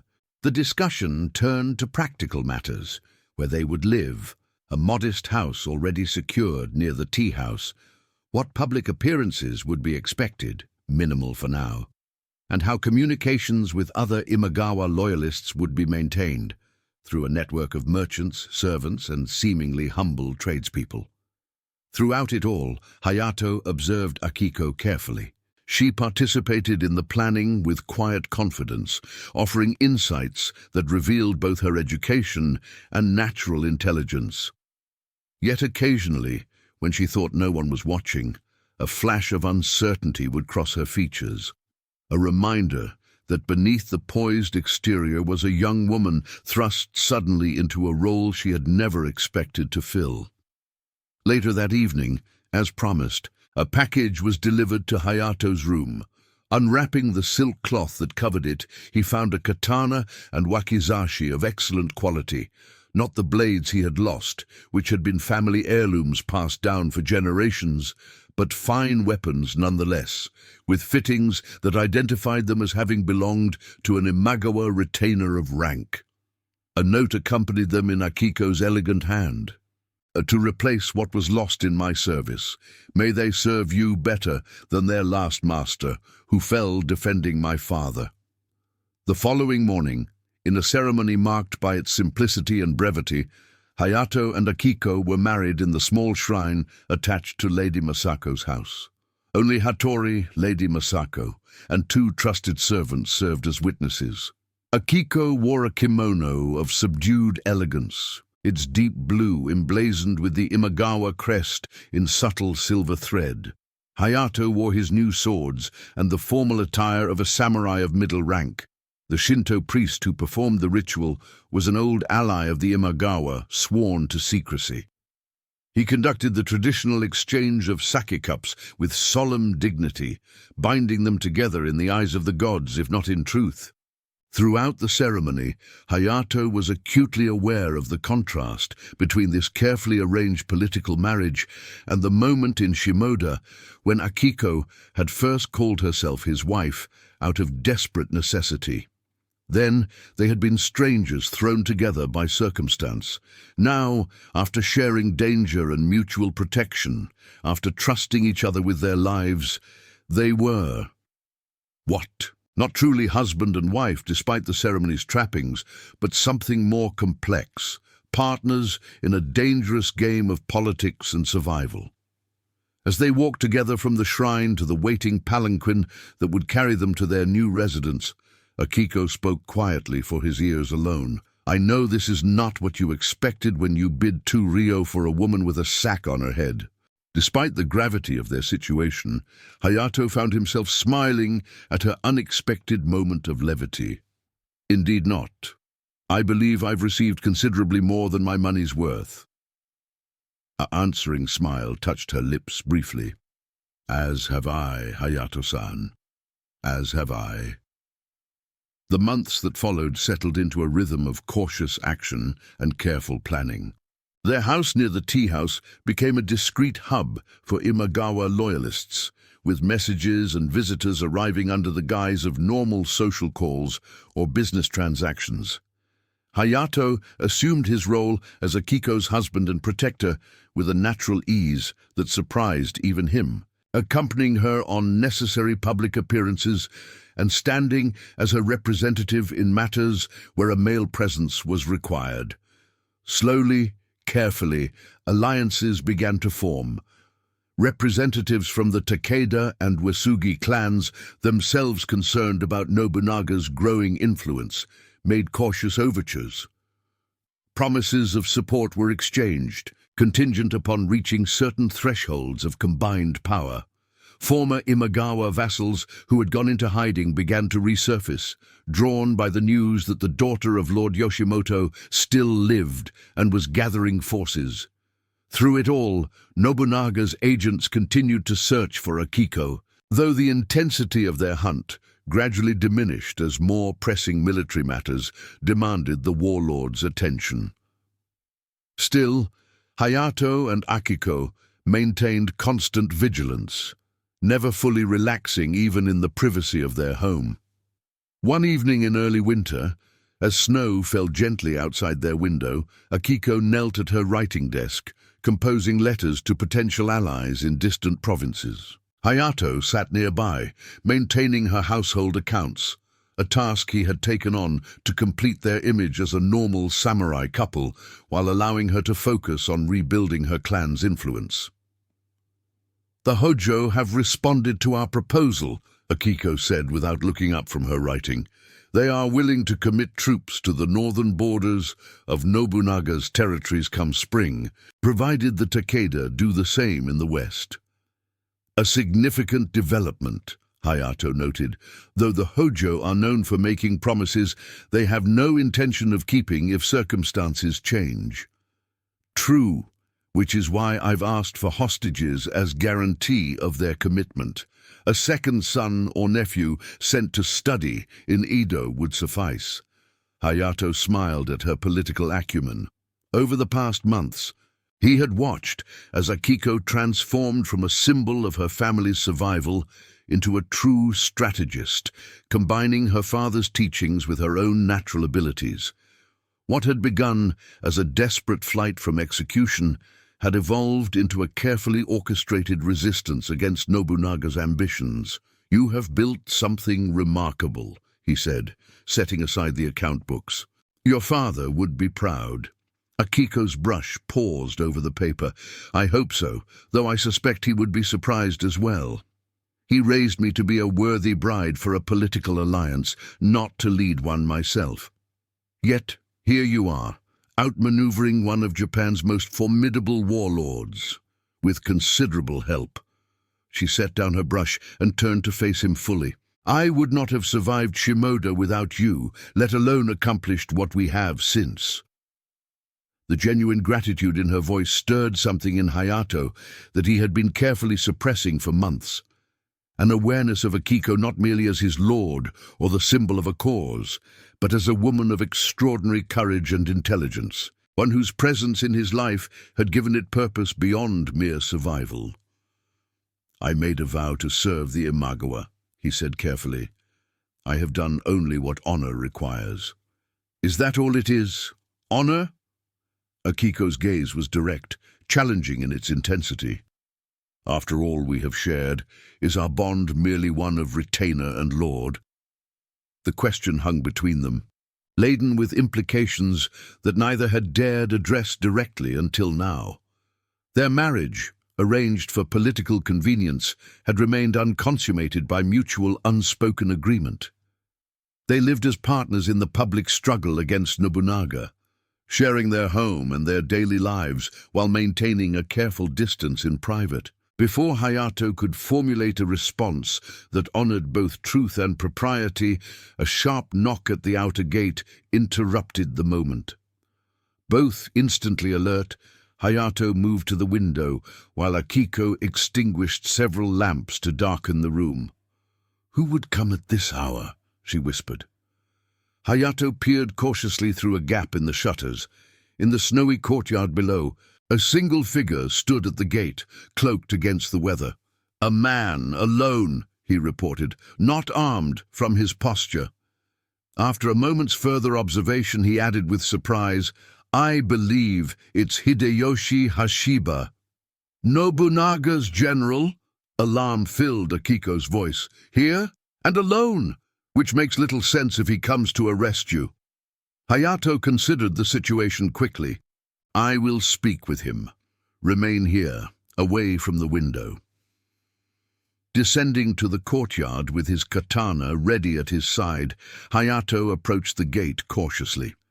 Through the wooden bars, he could now clearly see that the visitor was indeed Hideyoshi, the general who had interrogated him after his capture in Odawara months before. "You have a remarkable tendency to survive, Hayato of Matsudaira," Hideyoshi observed with the same dry humor Hayato remembered. "Or should I say, Hayato of the Tanaka clan, as you're known here in Edo." "What do you want, Hideyoshi-san?" Hayato kept his voice neutral, neither confirming nor denying the general statement. "A private conversation on a matter of some delicacy."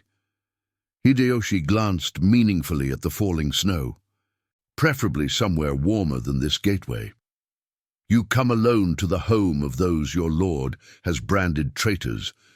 Why should I trust your intentions?" A thin smile crossed Hideyoshi's face. "Because if I wished you or Lady Imagawa harm, I would have come with 100 samurai, not alone in a snowstorm. And because what I have to say may determine whether Japan falls into decades of civil war or emerges united under a single, stable rule." The gravity of his statement gave Hayato pause. After a moment's consideration, he unbarred the gate. "You may enter, but understand that you do so at your own risk. Lady Akiko has many loyal supporters in Edo." "I am counting on that fact," Hideyoshi replied enigmatically as he stepped into the courtyard. In the house's modest reception room, Akiko was waiting, seated with formal dignity, her expression carefully composed.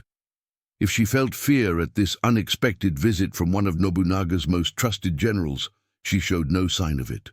"Lady Imagawa," Hideyoshi bowed with genuine respect, "I thank you for receiving me under such unusual circumstances." "Unusual indeed," she replied coolly. "The last time representatives of Lord Nobunaga sought an audience with my family, it ended with my father's head on a pike and a price on mine. A regrettable necessity of war, as Lord Nobunaga saw it." Hideyoshi knelt on the cushion opposite her, seemingly unperturbed by the hostility radiating from both his hosts.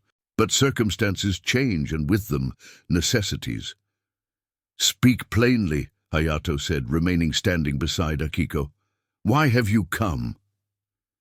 Hideyoshi looked between them, his shrewd eyes assessing their relationship before he answered. "I come with a proposal from Lord Nobunaga. Not peace. He is not so naive as to believe that possible after what has occurred, but rather a realignment of interests. What interests could we possibly share with the man who destroyed my family?" Akiko's voice was controlled, but edged with steel. "Survival, for one." Hideyoshi settled more comfortably, as if preparing for a lengthy negotiation. "And perhaps the future stability of Japan. Lord Nobunaga has received reports of your activities over recent months, your quiet alliance building, your outreach to the Takeda, Uesugi, and Hojo. He is impressed by your political acumen." "You've been watching us," Hayato realized. "Of course. Did you imagine otherwise?" Hideyoshi's expression was almost pitying. "Edo crawls with Nobunaga's informants. Just as it does with those loyal to other clans, including yours. It is the nature of the capital. And yet you allowed us to continue our activities," Akiko observed. "Why?" "Because Lord Nobunaga recognizes two things that you perhaps do not yet see yourselves. First, that the alliances you build, while troublesome, cannot ultimately defeat him. His resources are too vast, his position too well established. The combined forces of the Takeda, Uesugi, and what remains of the Imagawa would certainly cause damage, perhaps even significant setbacks, but not defeat." "And the second thing?" Hayato asked. "That continuing this path will destroy Japan itself." Hideyoshi's tone became more urgent. "The land has seen decades of warfare between competing clans. Fields lie fallow, trade routes are disrupted, and the common people suffer endlessly. Lord Nobunaga's vision, one that I share, is of a unified Japan, stable and prosperous under a single rule. Your resistance threatens not just his ambitions, but that greater vision. For that, I'd be grateful if you'd consider supporting this ongoing journey. If tales of honor, identity, and the complexities of feudal Japan have brought you a moment's escape or reflection, your subscription helps ensure these stories continue." Akiko's expression remained skeptical. "And what does this have to do with your proposal?" "Lord Nobunaga offers you legitimacy instead of execution. Formal recognition of your claim as head of the Imagawa, Restoration of certain hereditary lands in the east, where your family's influence remains strong, and a position of honor within the unified government he intends to establish. Hideyoshi paused to let the magnitude of the offer sink in. In exchange, you will publicly swear fealty to him and use your influence to bring your allies, particularly the Takeda, into peaceful alliance rather than armed opposition. The room fell silent as Akiko absorbed this unexpected proposal. Hayato watched her closely, seeing the rapid calculations behind her carefully controlled expression. "And if I refuse?" she asked finally. "Then the hunt resumes, but with redoubled effort and resources." Hideyoshi's voice contained no threat, merely a statement of fact. "And Japan continues its path toward a war that will bring suffering to thousands who have already endured too much." "Why now?" Hayato interjected. "Nobunaga has spent months trying to eliminate Lady Akiko. What changed?" Hideyoshi regarded him thoughtfully. "Several things. The growing alliance you've managed to cultivate, for one. The possibility of fighting on multiple fronts simultaneously is not one that appeals to Lord Nobunaga, regardless of his confidence in ultimate victory. But more importantly, he has come to respect Lady Akiko's abilities. It is rare to find a political mind that can see beyond immediate vengeance to longer-term advantage. "He murdered my entire family," Akiko said, emotion finally breaking through her composed exterior. "How can he possibly expect me to ally with him?" "Because you understand, as your father did not, that the old world is dying." Hideyoshi's gaze was unflinching. "The time of dozens of competing clans, each with their own ambitions and territories, cannot continue. Japan will be unified, if not by Nobunaga, then by another. The only question is, how much blood will be shed in the process, and what kind of land will remain afterward?" Hayato watched as Akiko struggled with this brutal calculus, weighing personal vengeance against the welfare of her vassals and the country itself. It was the kind of impossible choice that defined leadership, testing character in ways few other situations could. "I will need time to consider such a proposal," she said finally, "and guarantees beyond mere words." "Of course." Hideyoshi reached into his robe and withdrew a small wooden box, which he placed on the tatami between them. "Lord Nobunaga anticipated your caution. Inside you will find his personal seal on a document outlining the terms I have described, along with a token of his sincerity." Akiko made no move to take the box, so Hayato retrieved it and opened it carefully. Inside lay a formal document bearing Nobunaga's distinctive seal and, beside it, a small object that made Hayato's breath catch. A jade magatama, identical to the one Akiko wore, its match from her mother's paired set. "It was recovered from your family's compound after the events," Hideyoshi explained. "Lord Nobunaga kept it, believing it might someday serve as proof of his honest intentions toward the last Imagawa." Akiko's hand went instinctively to her throat, where her own magatama hung. Her composure faltered momentarily at the sight of its twin, the physical connection to her lost family clearly affecting her more deeply than she had expected. "3 days," she said after collecting herself. "I will give you my answer in 3 days' time." Hideyoshi bowed in acknowledgement. "I will await your response at the Blue Pine Inn near the Western Gate. Send word when you have decided, and I will come to receive your answer personally." Rising to his feet, he added, "I hope you will choose wisdom over pride, Lady Imagawa. Few are offered such a second chance to shape history." After Hideyoshi had gone, escorted to the gate by Hayato, a heavy silence filled the room. Akiko sat motionless, staring at the jade magatama that now lay in her palm, its twin to the one she had carried since fleeing her home. "What will you do?" Hayato asked quietly when he returned. "I don't know," she admitted, her voice barely above a whisper. "Part of me wants to reject his offer immediately, to remain true to my family's memory. But another part—" She trailed off, closing her fingers around the jade piece. "Sees the wisdom in what he proposes," Hayato finished for her. "An end to hiding, legitimate authority, the chance to protect what remains of your clan's people and legacy, at the cost of bending the knee to my family's killer." The conflict within her was palpable, etched in the tension of her shoulders and the tightness around her eyes. "What would my father have done?" Hayato considered his answer carefully. "Your father was a man of principle who died defending his beliefs against overwhelming power, but he was also a leader responsible for the welfare of many. I cannot say what choice he would make in your position. And you? What would you counsel?" The question surprised him. Despite their months together, despite the formal bond of their arranged marriage, Akiko had rarely sought his direct advice on matters of clan politics. She had valued his protection and presence, his support in her endeavors, but the ultimate decisions had always been hers alone. "I would counsel you to consider not just the past, but the future," he said finally. "Not just what is owed to the dead, but what is possible for the living. If Nobunaga's vision of a unified Japan could bring peace after decades of war, perhaps there is honor in contributing to that peace, even alongside a former enemy." Akiko studied him with an unreadable expression. "Even if it means abandoning the vengeance I have pursued these past months. Vengeance and justice are not always the same path."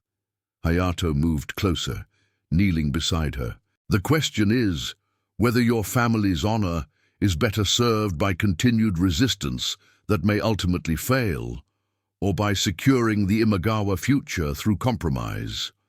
She was silent for a long moment, weighing his words against her own conflicted feelings. Finally, she set the magatama down on the table between them. "When I was sold at that auction in Shimoda," she said quietly, "with a sack over my head and my family's killers hunting me, I thought only of survival. Then, as we journeyed to Edo, that survival became linked with restoring my family's honor, with resistance against Nobunaga. It gave purpose to my continued existence." She looked up at Hayato, her eyes reflecting the lamp's gentle light. "But perhaps honor can take different forms in different times." "It can," Hayato agreed, "just as loyalty can." Something in his tone made her look at him more closely. "You have remained loyal to me through everything, Hayato. Whatever decision I make in 3 days' time, know that I recognize and value that loyalty beyond any political alliance." The genuine emotion in her voice broke through the formal distance they had maintained for months. Without conscious thought, Hayato reached out and covered her hand with his own, a gesture more intimate than any they had shared since their marriage of convenience. "My loyalty was given freely," he said softly, "first to a woman standing with dignity despite her circumstances, and later to a leader worthy of service. Whatever path you choose, I will walk it beside you." Akiko turned her hand beneath his, their fingers intertwining in a silent acknowledgement of the bond that had grown between them, one that had begun with a desperate transaction in a rainy auction square and evolved into something neither could have anticipated. 3 days, she murmured, 3 days to decide the future of the Imagawa and perhaps of Japan itself. Over the following days, Akiko withdrew into deep contemplation, spending hours in meditation at the small shrine they had established in their home. She consulted privately with Lady Masako and Hattori, sharing the details of Nobunaga's proposal and seeking their counsel. Messages were sent to trusted allies, carefully worded to reveal nothing specific while gauging their potential reactions to various courses of action. Throughout it all, Hayato remained a steady presence, neither pressing for a decision nor avoiding the weight of the choice before her. He attended to practical matters, ensuring their household continued to function normally, while Akiko grappled with her decision. and maintained vigilant watch for any sign that Hideyoshi's visit had been noticed by others. On the morning of the third day, as dawn painted the snow-covered garden with pale golden light, Akiko joined Hayato for their usual quiet breakfast.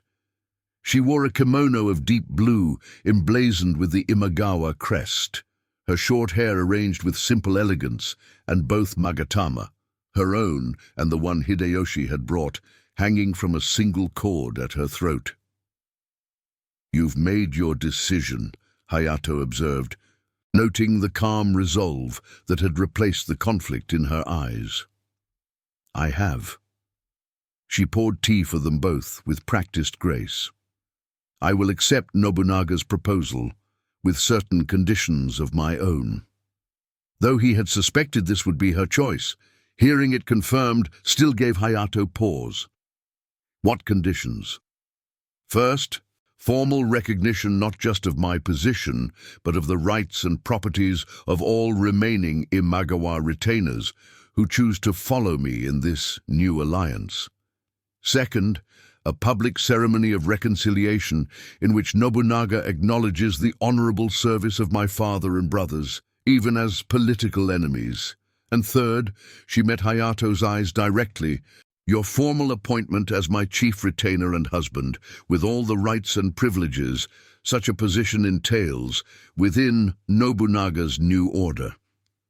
The last condition surprised him. "You need not concern yourself with my position. I have never sought power or recognition. It is not a matter of what you seek, but of what you deserve," Akiko replied firmly. "And what I wish. If I am to build a new future for the Imagawa under Nobunaga's banner, I would have you beside me not merely as a protector, but as a partner. In truth, not just in name." The implications of her statement hung between them, rich with meaning beyond the political considerations that had defined their relationship thus far. Before Hayato could respond, Akiko continued in a softer voice. "When you purchased me at that auction, you did so without seeing my face, moved only by the dignity you perceived in my bearing. You offered me freedom when you could have demanded servitude. You risked your life repeatedly for a cause that was not your own." She reached across the table to take his hand. "If I must ally with my family's killer for the greater good of Japan, then I would also have something for myself alone. A marriage based not on political convenience, but on mutual respect and deeper feelings." The simplicity and honesty of her declaration touched Hayato profoundly. In the months they had spent together, navigating danger and political intrigue, a bond had indeed formed between them that transcended their formal arrangement. He had not allowed himself to acknowledge the depth of that bond, believing that Akiko's focus must remain on her clan's restoration. "I would be honored," he said finally, his voice rough with emotion he rarely displayed, "to stand beside you in truth, not just in name. Whatever path lies ahead, whatever challenges Nobunaga's Japan may bring, we will face them together." Later that day, a message was dispatched to Hideyoshi at the Blue Pine Inn, indicating that Lady Akiko Imagawa was prepared to deliver her response to Lord Nobunaga's proposal. The meeting was arranged for the following morning at the Lotus Tea House, neutral ground that held significance for both parties. As snow fell once again over Edo, blanketing the city in pristine white, Hayato stood at the window of their home, watching the garden disappear beneath the gentle accumulation. Behind him, he could hear Akiko speaking quietly with Lady Masako, making final preparations for tomorrow's momentous meeting. The path that had begun in a rainy auction square in Shimoda had led them through danger and loss to this unexpected crossroads. What lay beyond, in Nobunaga's unified Japan, remained to be seen, but whatever came, they would face it together. The Ronin who had spent his last coins on a woman sight unseen, and the princess who had said she would make a worthy wife when the sack was removed from her head. In time, history would record the alliance between the last Imagawa and the ambitious Nobunaga as a pivotal moment in Japan's journey toward unification. What the chronicles would not capture was the personal journey of two people who found, amid political chaos and clan warfare, something neither had expected nor sought, a connection that transcended duty and convention. Beginning with 2 Rio spent on a princess with a sack on her head. As you reach the end of this tale, I'm grateful to have shared this journey through feudal Japan with you. Your support means everything to storytellers who believe in the power of historical narratives to transport us to different times while illuminating our shared humanity. If you enjoyed this adventure, please consider subscribing for more stories that bring the past vividly to life.